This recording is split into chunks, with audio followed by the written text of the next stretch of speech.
थार रेगिस्तान की तपती रेत के बीचों बीच बसा एक ऐसा गांव जो पिछले 200 सालों से बिल्कुल वीरान पड़ा है। कुलधरा का रहस्य। आज के इस विशेष विश्लेषण में हम ठीक इसी बात की तह तक जाएंगे कि आखिर एक हंसता खेलता आबाद गांव अचानक से भारत का सबसे कुख्यात घोस्ट विलेज कैसे बन गया। आप जरा इस खौफनाक मंजर की कल्पना कीजिए। साल था 2013 और रात के करीब 2 बज रहे थे। एक पैरानॉर्मल इन्वेस्टिगेशन टीम वहां जांच कर रही थी और तभी धूल से सनी उनकी गाड़ी पर अचानक एक 4-5 साल के बच्चे के हाथ के निशान उभर आए, जबकि सच मानिए कुछ ही मिनट पहले वहां ऐसा कोई निशान नहीं था। और सबसे डरावनी बात जानते हैं क्या है?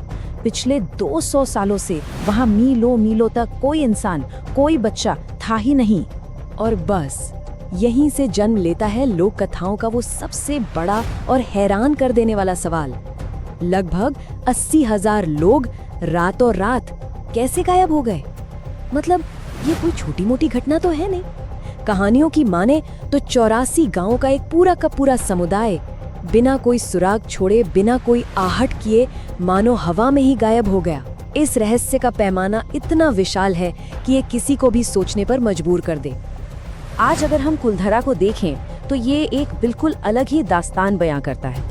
400 से ज्यादा वीरान घर, सुनसान गलियां, खाली मंदिर और सूखे कुएं।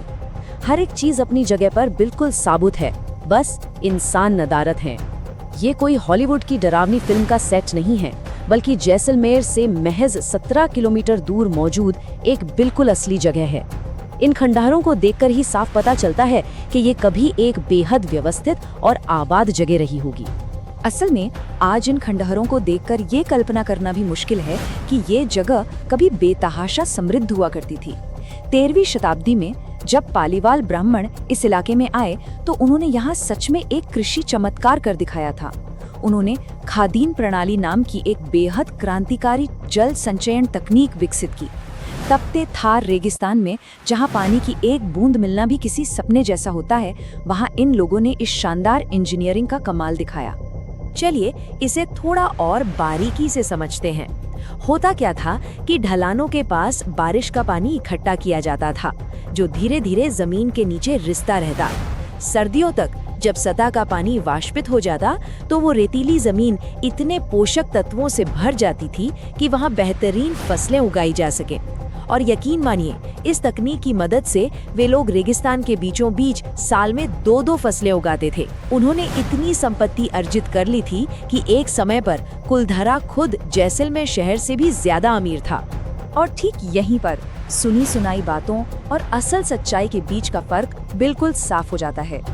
एक तरफ वो कैंप फायर वाली कहानियां हैं कि 1825 में एक अत्याचारी दीवान से बचने के लिए ग्रामीण रातों रात भाग गए, और दूसरी तरफ है हमारी ऐतिहासिक वास्तविकता, जो रातों रात गायब होने की नहीं बल्कि एक क्रमिक और दर्ज किए गए पतन की कहानी बयां करती है। तो आइए पहले उस अत्याचारी दीवान की कहानी को समझ लेते हैं। इतिहास के पन्नों में जैसलमेर के एक दीवान का नाम बहुत प्रमुखता से आता है, दीवान सालिम सिंह। ये शख्स बेहद क्रूर था। इसने किसानों और व्यापारियों पर इतने भारी कर लगाए कि उस जमाने में लगभग 2 करोड़ रुपए की संपत्ति जमा कर ली थी। लोक कथाओं के मुताबिक इस दीवान की बुरी नजर कुलधरा के मुखिया की बेटी पर पड़ गई। उसने जबरन शादी की मांग की और सीधा अल्टीमेटम दे दिया, या तो लड़की सौंप दो या पूरे गांव को मौत के घाट उतार दिया जाएगा। और यही वो खौफनाक कहानी है जिसे अचानक गांव खाली होने का सबसे बड़ा कारण बताया जाता है। लेकिन रुकिए, आधुनिक विज्ञान सिर्फ कहानियों पर तो यकीन करता नहीं। 2017 में एक बिल्कुल नया वैज्ञानिक सिद्धांत सामने आया, जिसने इस पूरे रहस्य को एक नए नजरिए से देखने की कोशिश की। शोधकर्ताओं ने पूछा, क्या किसी विनाशकारी भूकंप ने गांव को नष्ट कर दिया था? मतलब क्या सच में लोग रातों रात भागे थे, या फिर वे किसी भयंकर प्राकृतिक आपदा का शिकार हो गए थे? सुनने में काफी तार्किक लगता है ना? लेकिन जब 2018 में इन दावों का गहराई से विश्लेषण हुआ तो पूरी तस्वीर ही पलट गई। 2017 के अध्ययन ने कहा था कि घर भूकंप से गिरे, लेकिन 2018 के खंडन ने इसे सिरे से खारिज कर दिया। कैसे? क्योंकि 1825 के आसपास उस इलाके में कोई भूकंप आया ही नहीं था। भूकंप 1819 और 1905 में आए थे। और सबसे अहम बात, अगर आज भी कुलधरा की दीवारों को ध्यान से देखा जाए तो वे बिल्कुल एक सीध में खड़ी हैं। किसी बड़े भूकंप में तो दीवारों के बीच दरारें आनी चाहिए थी ना, जो कि वहाँ बिल्कुल नहीं है। तो फिर सवाल वहीं का वहीं है। अगर भूकंप नहीं था तो उस बड़े पैमाने पर हुए पलायन का असली कारण क्या था? ऐतिहासिक दस्तावेजों पर नजर डालें तो कारण कहीं ज्यादा व्यवहारिक और गंभीर थे।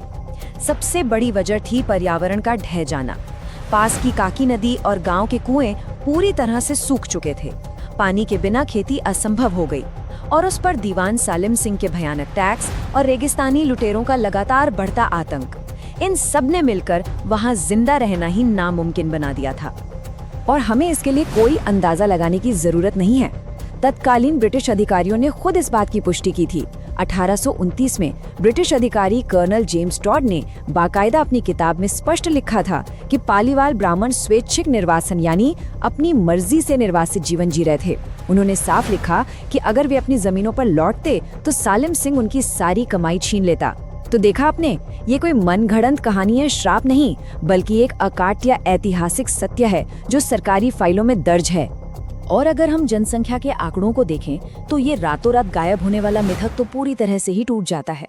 15वीं से 17वीं सदी के अपने चरम पर कुलधरा की आबादी करीब 1588 थी, लेकिन 1815 आते आते यानी उस तथाकथित रात से 10 साल पहले ही आबादी घटकर आधी यानी 800 रह गई थी। और दस्तावेजों से पता चलता है कि 1890 तक भी वहां 37 लोग रह रहे थे।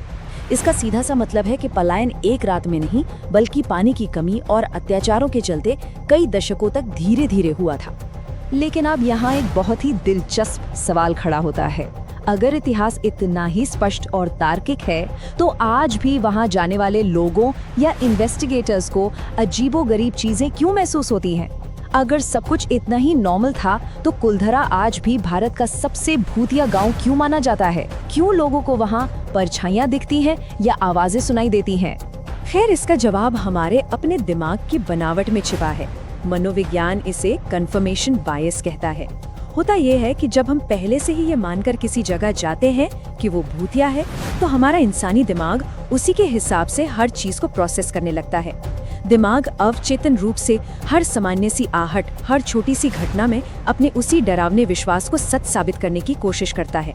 इसी से जुड़ी एक और बेहद दिलचस्प मनोवैज्ञानिक चीज है जिसे पैरेडोलिया कहते हैं। हमारा दिमाग हमेशा बेतरतीब चीजों में किसी जाने पहचाने पैटर्न को खोजने के लिए प्रोग्राम्ड होता है। तो जब रात के सन्नाटे में रेगिस्तान की तेज हवा उन खाली खंडरों से टकराकर गुजरती है तो एक डरे हुए दिमाग को उसमें औरतों की चीखें या रहस्यमयी आवाजें सुनाई देने लगती हैं। ये कोई भूत प्रेत नहीं है, बल्कि प्राकृतिक आवाजों के प्रति हमारी अपनी मनोवैज्ञानिक प्रतिक्रिया है। लेकिन कहानी में असली ट्विस्ट तो अब आता है। कुलधरा की इन भूतिया कहानियों की शुरुआत आखिर हुई कहाँ से? ये किसी श्राप या भटकती आत्मा का काम नहीं था। ये पूरी तरह से इंसानों द्वारा रची गई एक सोची समझी साजिश थी और इसे इसलिए गढ़ा गया था ताकि एक बहुत ही वास्तविक और बहुत ही कीमती रहस्य को दुनिया की नजरों से छिपाया जा सके। जरा इस टाइमलाइन पर नजर डालिए। 1990 के दशक तक कुलधरा के बारे में बाहर के लोग ज्यादा कुछ नहीं जानते थे। असल में कुछ स्थानीय चोरों और खजाने की तलाश करने वालों ने जानबूझकर वहां भूतों की अफवाहें फैलाई। क्यों? ताकि डर के मारे रात के समय वहां कोई फटके भी नहीं और वे आराम से पालीवाल ब्राह्मणों का छोड़ा हुआ खजाना लूट सकें। 1998 में जब सुमेर राम वहां चौकीदार बनकर आए तो उन्होंने 2 विदेशी नागरिकों को छिपे हुए सोने और चांदी के सिक्के निकालते हुए रंगे हाथों पकड़ लिया। पुलिस ने उन्हें गिरफ्तार किया और वो सारा खजाना आज भी अदालत की कस्टडी में है। तो देखा, सारा खेल भूतों का नहीं, सोने का था। है ना बिल्कुल हैरान कर देने वाली बात। इंसान के लालच को छुपाने के लिए कितनी आसानी से भयानक अलौकिक कहानियां गढ़ ली जाती हैं। कुलधरा कोई भूतों का गांव नहीं है, बल्कि इतिहास की एक बेहद शानदार सभ्यता का जीता जागता प्रतीक है। तो अगली बार जब भी किसी भूतिया जगह का जिक्र हो तो ये सवाल जरूर उठना चाहिए कि असली रहस्य उन वीरान खंडहरों में छिपा है या फिर इंसानी फितरत में।